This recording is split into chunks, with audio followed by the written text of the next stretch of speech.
आज हम वर्ग संख्या के बारे में जानेंगे। वर्ग कैसे निकालते हैं, किसी भी संख्या का वर्ग निकालना है तो हम कैसे निकालेंगे।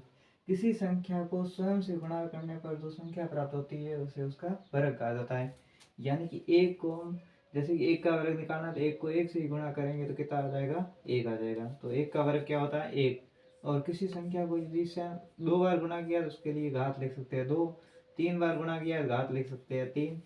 इस प्रकार हम लिख सकते हैं। तो एक का वर्ग हो जाएगा एक, दो का वर्ग हो जाएगा चार, तीन का वर्ग नौ, चार का वर्ग 16, पाँच का वर्ग 25, छः का वर्ग 36, सात का वर्ग 49, आठ का वर्ग 64, नौ का वर्ग 81, 10 का वर्ग 100, 12 का वर्ग 144, 11 का वर्ग हो जाएगा 121, 13 का वर्ग 169, 14 का वर्ग 196 हो जाएगा, 15 का वर्ग हो जाएगा 225, 16 का वर्ग हो जाएगा 256, 17 का वर्ग हो जाएगा 289, 18 का वर्ग हो जाएगा 324, 19 का वर्ग हो जाएगा 361, 20 का वर्ग 400, 21 का वर्ग 441, 22 का वर्ग 484, 23 का वर्ग 529, 24 का वर्ग 576, 25 का वर्ग 625, 26 का वर्ग 676, 27 का वर्ग 729,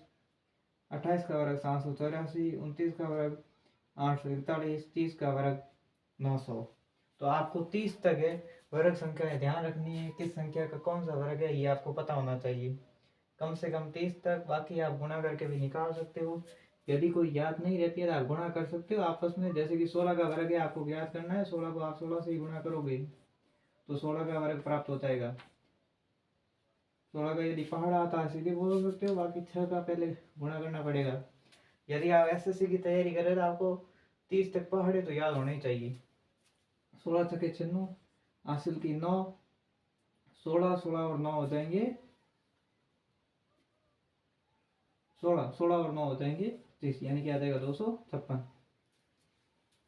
इस प्रकार से आप देख सकते हो 16 का वर्ग 256 आ गया। इसी प्रकार बाकी सब आप देख सकते हो, गुणा करके देखोगे सेम ही आ रहा है।